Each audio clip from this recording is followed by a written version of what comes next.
encourage your soul, enlighten your mind, and empower your faith. This is the Light Network. You know what time it is, no matter where you've been. So let's do it again. Listen up and let the sun shine in. We've got soul training. Time to practice what you preach. Ooh, yeah. Yes, we do. We've got soul training. And here's Daniel, Alan, and Joe. Hey, Joe, when you were growing up, what place did you want to visit? Place that I want to visit? Probably, we're talking like local. Anywhere. Don't even think about it. Chuck E. Cheese. Okay, that's good. Is that what you're thinking? Your worldview is about like mine. That's great. Where did you want to visit, Daniel, when you were growing up? The top of my bucket list has always been Israel. Israel? Yeah. Okay.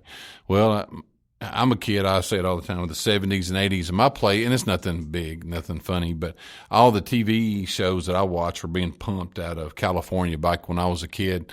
And so everything was in Los Angeles and Hollywood. And so I always wanted to go out west, out to California, to Cali. Did you watch Chips? Oh, yeah. Mary 6, Mary 7. I knew all about Ponch and John. In fact, that's one of my goals. We may do it this year. Me and my son may dress up as Ponch and John for Halloween as Chips. You should. That would be great. Wouldn't that be cool? Yeah. Which one's going to be which? Since I've got a little darker hair, I guess I'll be Ponch. That's Eric Estrada. Mm-hmm. You look just like him, so it makes sense. Well, total Eric Estrada vibes. I appreciate that. I take that. You're laughing, but I think it's a compliment. But yeah, I grew up, all those shows, everything was kind of out west, or in California. So I always wanted to go to California. I've not been there yet. So, Chuck E. Cheese was just too far of a reach for me. So I just thought, L.A. may not be. I couldn't get to where the mouse lived, but I could get where the chips worked. So that was always a goal of mine. But and that's where we're going a little bit with geography. We're blessed to have Daniel in a million different ways here as part of the soul training mission and team. But he's talked to us a little bit about his travels, and he's going to talk to us a little more. And not that we are dedicating this show to Daniel, but we're going to kind of burden him or give him the opportunity to kind of really talk about his explorations and connect it to the Bible and why we should care about the geography, about the Bible lands, why we should care. Back a few episodes back, Daniel called us from Israel. And so you can, if you haven't listened to that one, go back, 3 or 4 episodes, something like that. So, well, I tell you what, it's episode 1 of season 6. And so find that one and listen to where Daniel actually called in from Israel. And Daniel, real quick, you want to talk about what you were doing over there for the people that might not have heard? Yeah, so we went over there to take part in an archaeological dig. And Tiffany and I were on a team that was digging in biblical Shiloh, in the area where the tabernacle had rested for 300 some odd years, and we were trying to excavate that tabernacle location. It was a really experience of a lifetime to go back and listen to that episode. That was a really cool episode, talking about what archaeology is like right now, what it's like to be on a dig, but also just what a cool site that is, and to be there working in places where the Ark of the Covenant and those things were. I mean, that was a place where at one time God was meeting with his people, and his presence was touching the earth there. It's just amazing that there are a handful of places that you can go, and I guess maybe this kind of segues. There are a few places you can go where the presence of God was there at one time in a very special and powerful way, and that's one of them. And you went to several of them. Yes. So I guess, I don't know any other way to do this other than just turn you loose and tell us where you've been and why that's important. So take us down the list. You're going to take the ball and you're going to run 110 yards with it. Well, I gave you guys this list of places we went, and I can go through that for the listener. But what grabbed you the most? And I'll tell you the things that were most important to me as well. I'll just read down through it. Well, Go ahead. Well, I mean, there's two that stand out for me. Uh-huh. There's a place that's traditionally known as the crucifixion site. Right. What's the church built over that now? The Church of the Holy Sepulchre. Holy Sepulchre. And that, for me, was the most emotional, impactful place that we went. And I'll talk all about that. What was the other one? The other one I think is really cool. Is the I guess the plains where David fought Goliath. Yeah, That's the Valley pretty Vila. cool. Because I've read about that before, and I forget what the brook is that he got the rock out of. But I think there's still like a creek bed there that still has some rocks in it. Yeah, there's a wadi, and we grabbed 5 rocks and You threw them at each other? Yeah, that's right. Yeah, I mean it's one of the cool things about seeing those locations. So you have a couple of different types of sites you can visit. One is like the Valley Vila, where this battle happened, and these landscape kind of sites, or like going down to the Sea of Galilee. Those are places that largely haven't changed that much since these events took place. It's a geographic location. You're looking at a mountain, you're looking at a sea, and it's not architectural stuff, it's more location stuff. And that's great for... Have you guys ever done anything with, what do they call it, augmented reality? No. No? You know what that is? No. Like certain video games sometimes have this, or... Kind of like World War II video games, something like that. Well, it's like where you're looking through the camera and you're seeing the real world, but then there will be something inserted into it. Like there's that Pokemon Go, maybe your kids played that, or there's a Harry Potter app game where it's augmented with the real world. They're doing some things with that with car windshields, where they'll project up on the car windshields in some fancy car. I've seen some stuff like that. Okay, yeah. So you're seeing through it to the real stuff, but then it's augmented with information display. Okay, so I spent a lot of time looking at some of those locations and using my imagination to augment what I'm seeing. So you're looking at what's really there, and then picturing. So you're at the Sea of Galilee, picturing Jesus walking on that water, picturing Peter and the others. We went to the location of the Sea of Galilee right beside Peter's house. So, this probably is where he's going down there and doing some fishing. And just picturing what that's like is really faith-building and edifying to know, these are...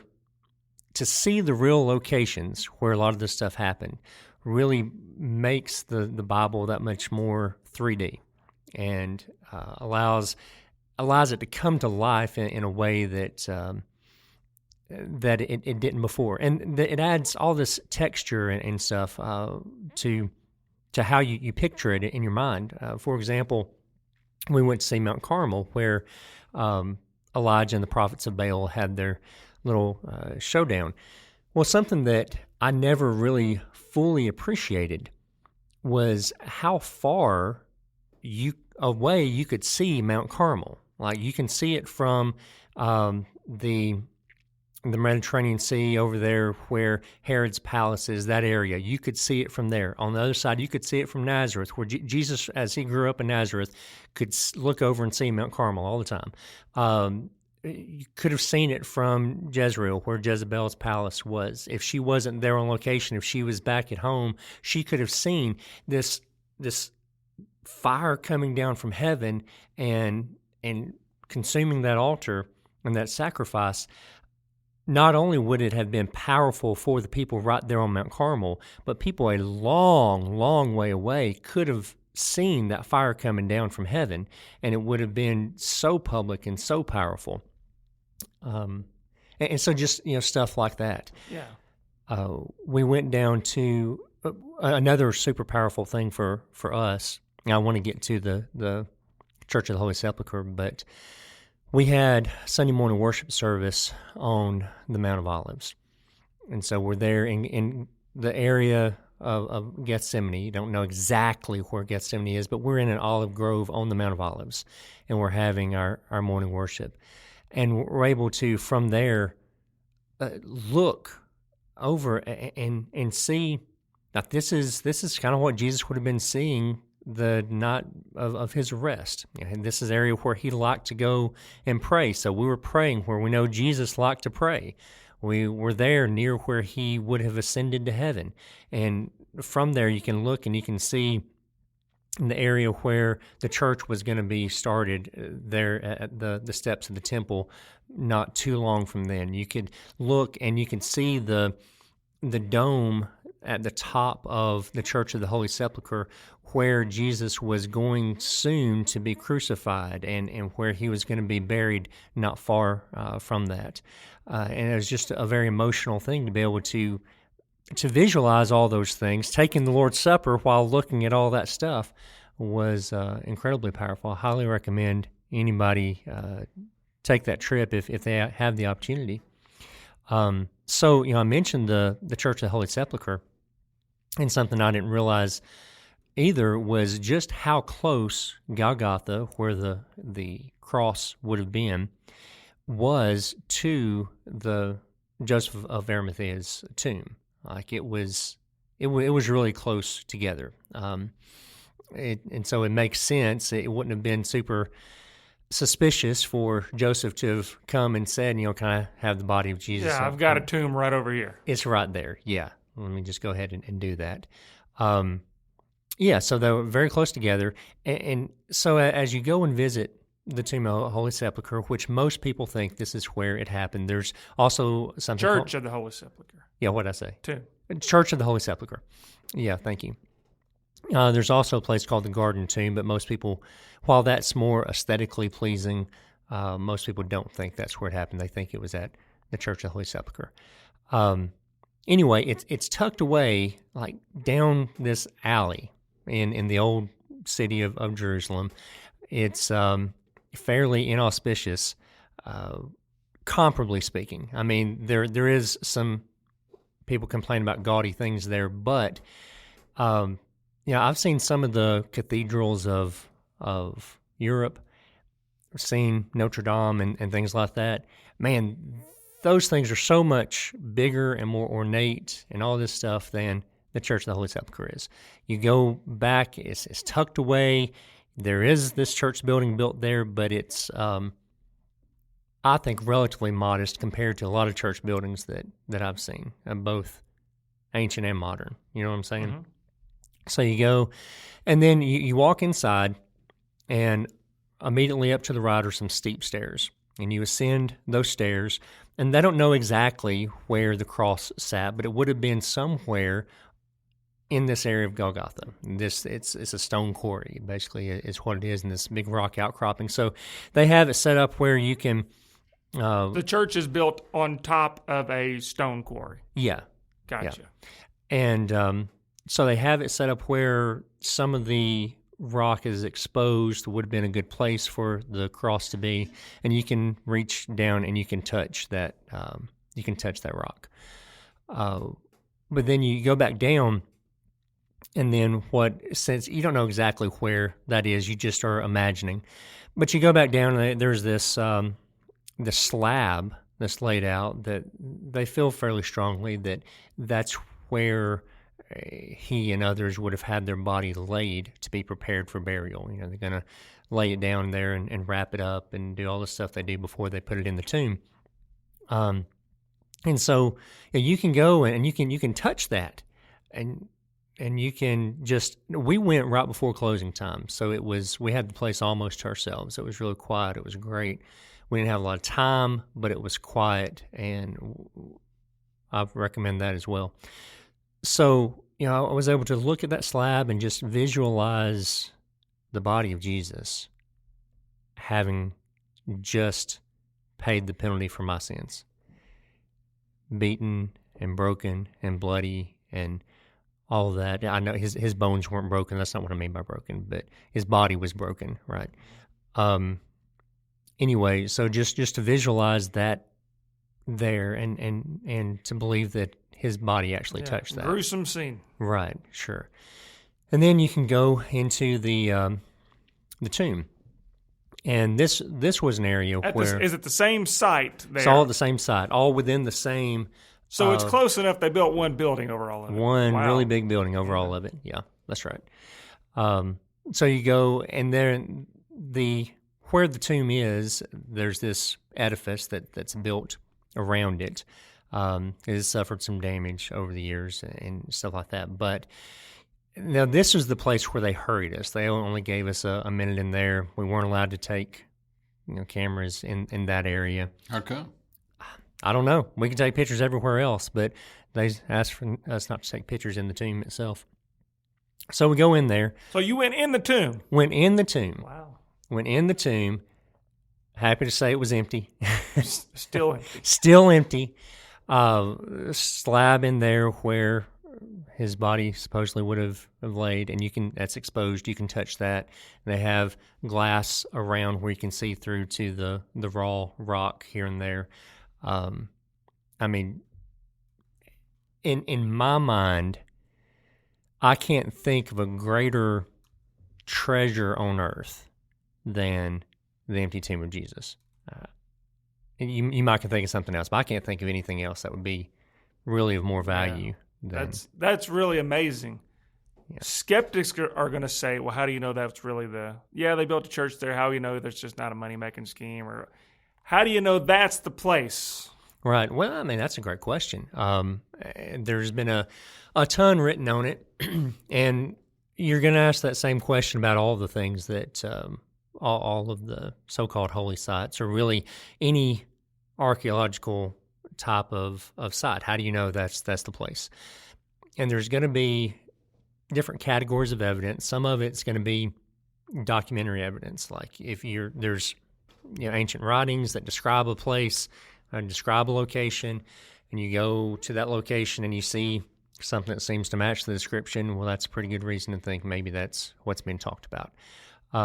Or you do digging and exploration and you find some ancient inscriptions or things like that give you some clues as to what this place is or what's been taken, what happened there. That's a good reason. Sometimes you are dealing with just really ancient traditions.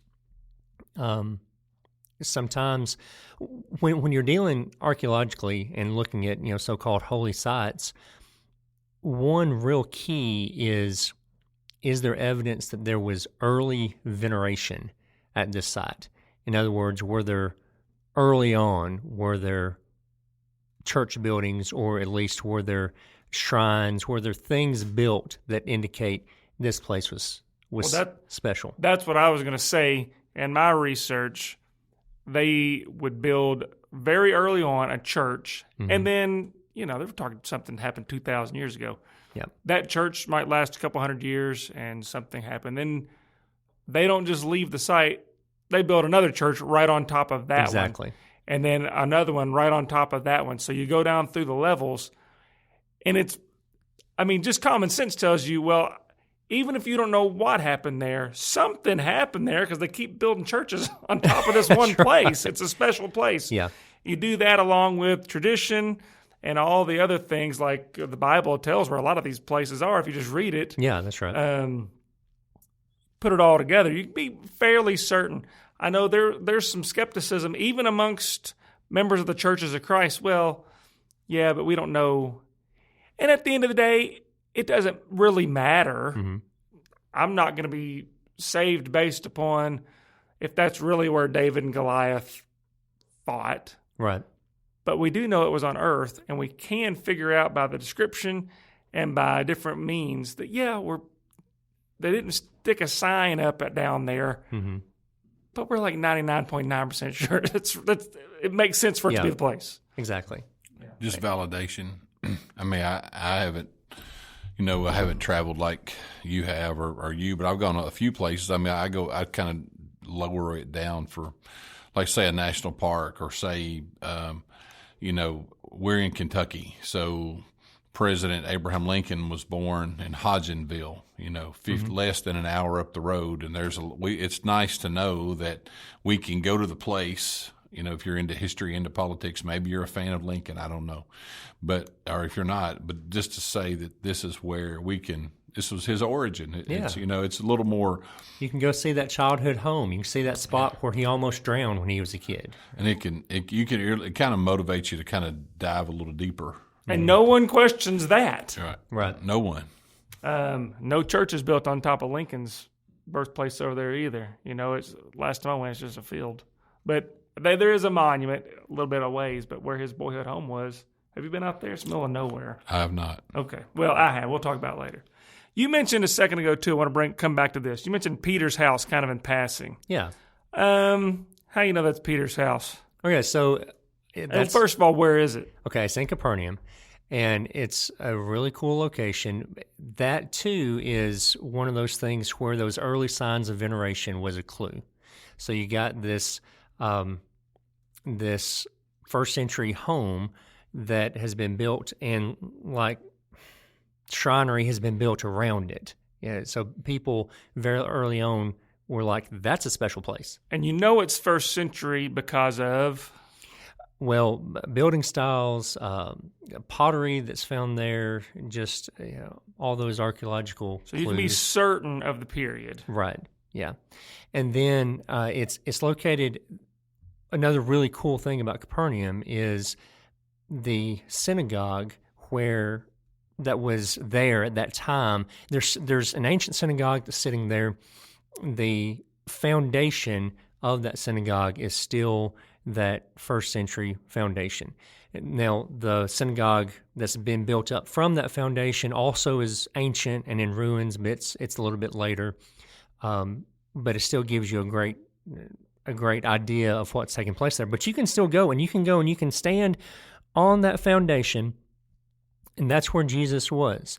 That's where Peter was, and it's right across from his house, and then the Sea of Galilee is right behind his house. It's in a fantastic location. Well, that synagogue, Jesus did a miracle there in that synagogue. He healed someone of a demon, I guess, because the demon recognized who he was. Mm-hmm. Well, keep talking. Let me see if I can find where that's at. You might know off the top of your head. Well, there are a handful of places you can go and say with some certainty that Jesus either did walk here or he could have walked here.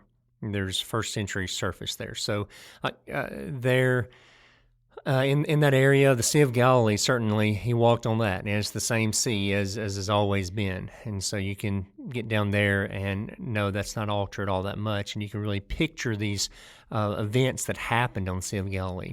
But also some of the synagogues in the area, like just down the coast a little bit, is the village of Magdala, where Mary Magdalene was from, and there's still the first century synagogues are there with this beautiful mosaic tile floor that's from that time period. And Jesus walked on that. You can reach over there and you can touch that. Jesus walked on that. There, around the temple, there is exposed pavement that goes down to the first century. And that's been dug up in recent years. So like if you visited Jerusalem 10 years ago, you didn't get the opportunity to do this. But now you can go down and you can walk on first century concrete pavement around the temple. And there's a chance Jesus walked on that. He was around the temple. There's these, another thing archaeology does for us with reference to some of these things is, like the day of Pentecost, people used to say, well, how are so many people baptized? How many people baptized on the day of Pentecost? 3,000 people? How do you baptize that many people in one day? You're taking everybody over to the Jordan River. It's a little bit of a haul from there. What's going on? Well, right there I think probably Peter did that preaching on the southern steps of the temple. This is the main entrance to the temple. Right in that area, there are just dozens of these mikvahs. They're Jewish baptistries that were there for ceremonial washings. And it's a perfect, you couldn't have had a better place. You said, hey, we need to baptize a few thousand people. this is a perfect place to do that. It's covered up with baptistries. And even you can go on down the hill and go to the pool of Siloam. It's like an Olympic-sized swimming pool down there. There's plenty of room to baptize all that you wanted to. But most people would not realize that unless they visit like you or share it like in a setting or a platform like this. Well, I found that verse. Okay. We should include, seeing as this is a Bible podcast, we should at least read a little of the Bible, right? So if we turn to Mark 1:21, this is where Jesus, going back to Capernaum, when you're talking about that synagogue right there. We found the synagogue. You know exactly where it's at. Turns out it's like a stone's throw from Peter's house. So verse 21 of Mark 1, and they went into Capernaum, and immediately on the Sabbath he entered the synagogue and was teaching. And they were astonished at his teaching, for he taught them as one who had authority and not as the scribes. And immediately there was in their synagogue a man with an unclean spirit, and he cried out, "What have you to do with us, Jesus of Nazareth? Have you come to destroy us? I know who you are, the Holy One of God." But Jesus rebuked him, saying, "Be silent, and come out of him." And the unclean spirit, convulsing him and crying out with a loud voice, came out of him, and they were all amazed, so that they questioned among themselves, saying, "What is this, a new teaching with authority? He commands even the unclean spirits, and they obey him." And at once his fame spread everywhere throughout all the surrounding region of Galilee. So you've been to that synagogue that kind of made him famous, at least initially, right there. How cool is that? Super cool. I mean, they call it the city of Jesus because he did so many miracles and so much work in Capernaum. And they know because that synagogue, the synagogues all prayed towards Jerusalem, towards the temple. And so if he's up there in the front of the synagogue, you can know exactly that's the synagogue, and about right here is probably where he would have been standing. Yeah. That's so cool to think about. And it's right there at the northernmost point of the Sea of Galilee, and so it's looking straight down to Jerusalem from there. Well, so what was Alan? I don't know if Alan ever got a chance. I love this stuff. One of these days I really want to go. If they can, you need to. If it's safe enough for us to go, it might not ever be. Who knows? I mean, we went in the middle of the war. Yeah, you did. You got out kind of just in time, didn't you? We did. Yeah, you want to talk about that just for a second? Can you talk about We can, yeah. I don't want to derail you. Just like 1 minute. Yeah, we were there. What was happening and what happened, and then what did you reflect upon when you got out? Well, so there's been this war going on in Israel this year, and they had shut down a lot of the commercial flights before we went and opened them back up just like days before we needed to go. And so we got in a perfect window, and then they shut them down again just a couple of days after we left. So God He gave us this window to get to do that. But even so, there were rockets and missiles and stuff that took place. We were in the square right beside the Western Wall, which is, I guess, the most holy site to modern day Jews. That's as close as they can get to the square. You mean like a plaza? Type? Yeah, like the Western Wall Plaza. That's what it is. So anyway, we were there when these air raid sirens go off, and they just hustle us into this tunnel kind of area, and we wait 10 minutes for the Iron Dome and the Israeli defense systems to shoot down whatever was coming, and then we just go about our business again. Like nothing happened. Like nothing happened. That's crazy. Kind of like how we handle maybe a tornado warning, maybe. Quite similar, yeah. But I was going to ask you, and Alan, he can jump in too, because he's looking at the list of places you went. I want to know what was your favorite. Was the Church of the Holy Sepulchre was your favorite? Give me your top three. I know it's hard to do. Top three. Top three, in no particular order, is the Church of the Holy Sepulchre, the Mount of Olives, and I don't know if it's going to be the southern steps of the temple or the Sea of Galilee. We'll give top four. Fine. Okay, yeah. So that would be that, and then just outside, we've already mentioned all of those things, but some other things I want people to know that you can go and see. One thing that was really cool is going to Caesarea, where Herod's temple is. This is an area that has been really, really excavated. There's the prison underneath his temple that was made from an old cistern. They think this is very likely where Paul would have been imprisoned when he was there imprisoned by the Roman governors, talking about Festus and Felix. And this also, there's this big hippodrome there, and an ancient theater, which the ancient theater has been kind of restored into a modern venue. They're set up for concerts now, and you can go sit in this 2,000-year-old theater and listen to a concert. It's cool.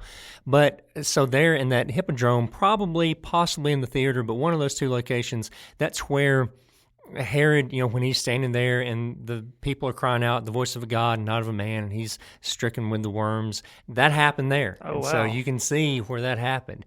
And you can see this ancient seaport and know that Paul, when he was boarding, he has these two arms going out on either side, and he had to either go on this arm or this arm if he was going to get on a boat going out of that place.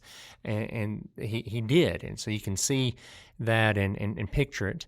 You can go to the place where, and we did this, you can go to the place where Gideon and his army were encamped, and God was whittling it down. You have too many men, and so he, judged by how they were drinking water out of the stream, out of the spring, and that spring is still there, and it's a modern recreational campground. Like we went there it was like a holiday weekend, and there were modern Jews in modern tents having a all great over time. the place, having a great time. It's like a water park kind of thing.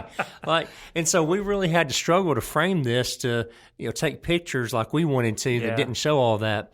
But so I got two other things. Yeah. We're about out of time. Okay. But two other things.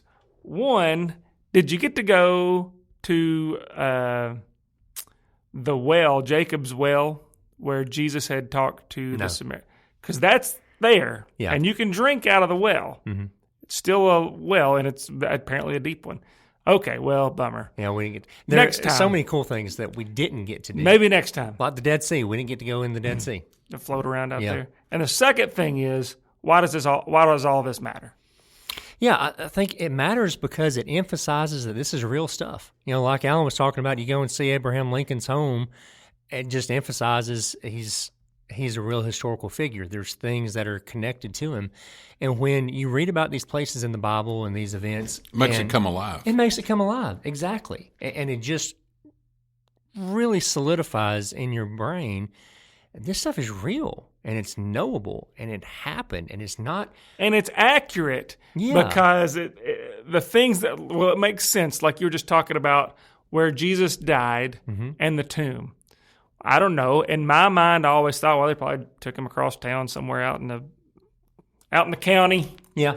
But that's not that's not what happened. We're from Kentucky. I know it. But it makes a lot more sense because, I mean, let's face it, carrying a lifeless body is not an easy task. Mm-hmm. I mean, it would be tough to carry that very far. Yeah, and they're trying to get this squeezed in before Sabbath, too. Right. And so it makes sense where Joseph Arimathea is like, well, that tomb, like right there, I've got. We can use it. That makes total sense. Yeah, especially the way they did it is that, and you still have these bone boxes you can see, like Caiaphas's bone box. That's a thing we saw in the. So they would allow the body to decompose down to the bones, and they gather up all the bones and put them in a box, and that's so you had this like kind of resting shelf that the body's just sitting there to rot on, and then they go back after it's had that time, gather up the bones, put them in a bone box, an ossuary is what it's called, and they keep that. Yeah, we found a couple of the. Not we. I didn't have anything to do with it, but they found James, the brother of Jesus, right? His ossuary too. So whatever your last question, Alan, unless you had any questions, I got one more question. No, that's it. Okay, so. I got one more question. So at the tomb, mm-hmm. Can you still see like the original, I guess, door to the tomb? No. Because I just wondered, because there's lots of theories that critics would throw out there as well. Jesus snuck out when the guards were asleep or something, which was, Right. I just wondered, that's got to be a pretty big rock to cover an opening in a tomb for a guy that is apparently in such bad shape they all thought he was dead Yeah, the day right. before.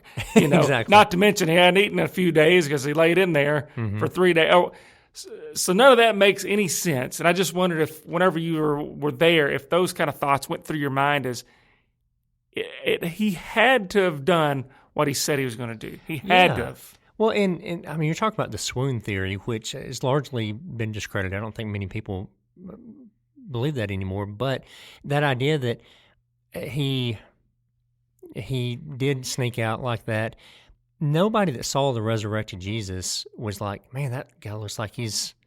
Are you okay? Need some help? Yeah. Nobody was like He that. was whole again. Yes, that's right. Although it did have evidently a wound or Sure. scar that Thomas could stick his hand in. That's, to me, one of the values of the garden tomb, even though it's probably not where this actually happened. It is a better preserved first century tomb.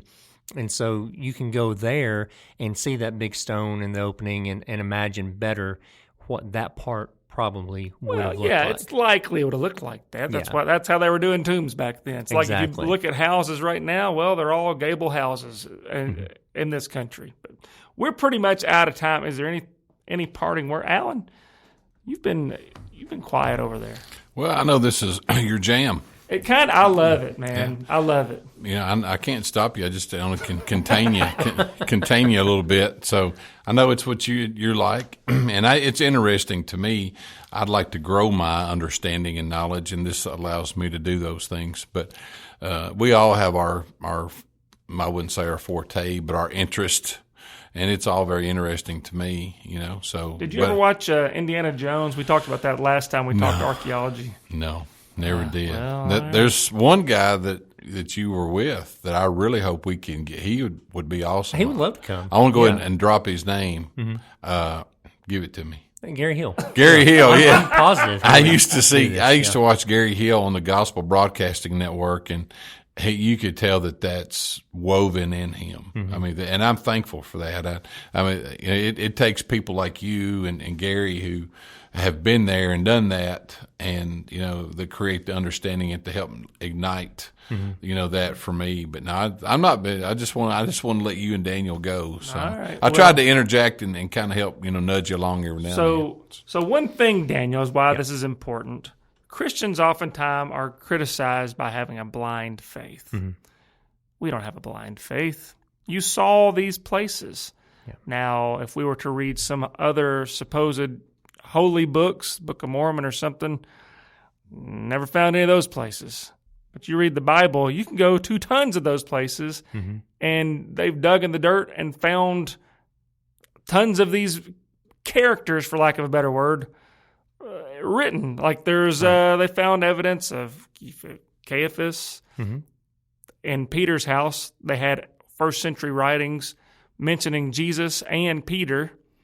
They found mile markers with Pontius Pilate's, I guess a dedication to him or something. Yeah, that the Pilate inscription was found there in Caesarea, that area I was talking to you about, actually in that theater I referenced earlier. So this is a true book. You've seen it, and I would like to go through your pictures or something. I'm just absolutely. fascinated. Another thing I would say, you got me primed to pump here a little bit. Okay. We can't have there's no reason for us to have a blind faith, and there's no reason for us to have a false hope either, because of the evidence that exists. Yeah, if you do have a blind faith, that's a weak faith, because the evidence is there. Now, I'm glad you do have a faith, but keep searching, because there's overwhelming evidence for what the Bible says is true. There is. And one other little bit of a texture that I wanted to share, just that's what I was doing constantly, was imagining stuff and just being immersed in it. But standing on the southern steps of the temple, where probably Peter was preaching on the day of Pentecost, somewhere in there, I had no idea. This is what everybody is impressed with, is how close stuff is. When you get there, Israel is it's the size of New Jersey. Well, they didn't have cars. No, yeah, that's true. But so standing there, he could have very easily seen the Mount of Olives where Jesus ascended. And so I can only imagine, and no way to prove that he did this, but just in my mind, I can imagine at some point during the day of Pentecost and all those events, him casting some sort of meaningful glance at the very sky where the last place he saw Jesus was. Well, good grief. If you'd seen that, I'd imagine that's replayed in your mind like constantly. Yeah. I mean, nobody else has ever seen anything like that. Right. And so I think you're probably right. I'm sure it was front of mind. Well, we are over time. We have got to stop at some point. I could keep the people here all day listening to us, but we need to stop. So I guess at this point, Daniel, if you can take us home, I'd appreciate that. Okay. Well, I want to thank you guys for being interested in this topic. This was the trip of a lifetime for me, and I could talk about it all night. But, dear listener, thank you for listening and letting us be a part of your spiritual journey. I hope it's whetted your appetite to look into some of the real locations and evidence for the real events of the Bible, and realizing that these are not fairy tales or myths or just legends or stories. These are real things that happened in real places with real people. I want to thank the elders at the South Green Street Church of Christ for making Soul Training possible. I want to thank our friends at the Light Network for letting Soul Training be a part of that great family of shows. And on behalf of Alan and Joe, I'm Daniel. Until next time, keep soul training. Soul training. Time to practice what you preach. Ooh, yeah. Yes, we do. We've got soul training. To learn more, you can email us at soultrainingpodcast@gmail.com, or you can write to us, P.O. Box 503, Glasgow, Kentucky, 42142. That's Soul Training.